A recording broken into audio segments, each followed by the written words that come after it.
Hey guys, so I just upgraded to the iPhone XR and I upgraded to this one reluctantly.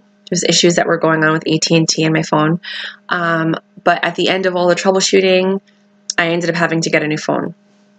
So with that said, I did a lot of research. I watched a lot of videos. I read a lot of articles before I made the decision. And what caused me to get the XR is that I didn't think that the features that the XS Max had were worth $500. So this is a $1,000 phone. This one, the XS Max, is this the XS Max, is a $1,500 phone. So what's the difference? This has a dual camera. This one has f/18 and f/24 aperture. This one has f/18. For the $500 difference, I can get a great camera that has greater aperture, and I can use that if all I care about is a camera feature. I don't need it on my phone. This one has 512 gigabytes. This one has 256 gigabytes. Let me teach you a little hack.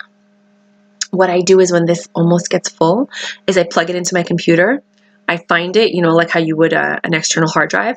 I open up my iPhone, look at the DCIM, open it up, take all the pictures, select the ones that I don't want, the videos, cut them out, put them on my laptop or an external hard drive, and ta-da, I have more memory open on my phone.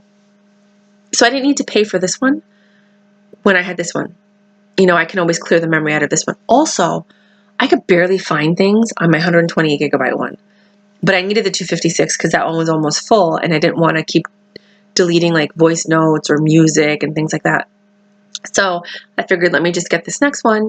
But I didn't want to like spend $500 for 512. I just don't think that memory is worth it. Does that make sense? You can just pull the memory off of this and save it, because most of the stuff that you're holding on to you don't need. It's really old, you know? Like when you have that many gigs, it's just like two years old worth of pictures. You don't need it. So I didn't need that. This one actually has a better life for the battery. So this one lasts 1 to 2 hours longer than this one. And to me, that's more important. They say this one lasts all day.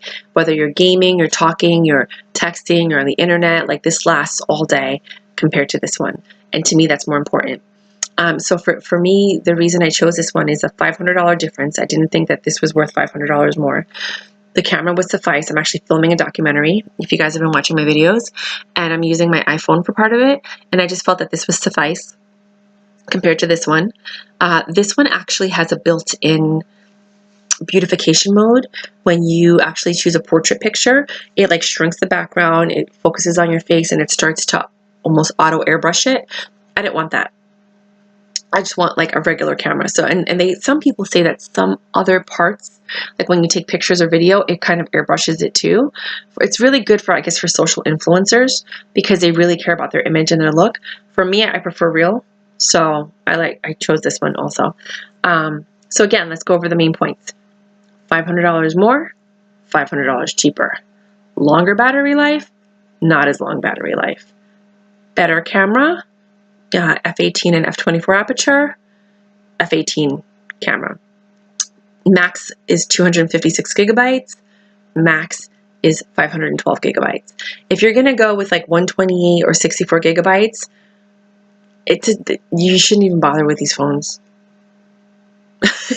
Like you could just go with the XS, you know, or get the XR. There's no point in getting this. The only reason that I would really suggest getting this is if you really want the 512 gigabytes, if you really want that extra camera feature, but it's $500. I don't think that it's worth it. This is actually a far superior phone over this one. Like the differences are so small, it's not worth it, in my opinion. That's why I chose the XR. I know other people might have different opinions, but I just looked at it like I didn't even want to upgrade in the first place. So if I had to, I wasn't going to overspend. I almost got this one until I saw that it had beautification mode, which I didn't want. I realized I can hack into it and take the memory out. And I really didn't need that extra camera feature because when I do my documentary, I'm actually going to have professional cameras anyway. So I don't need that. I just need a camera that's going to take good pictures overall. So that's why I chose it.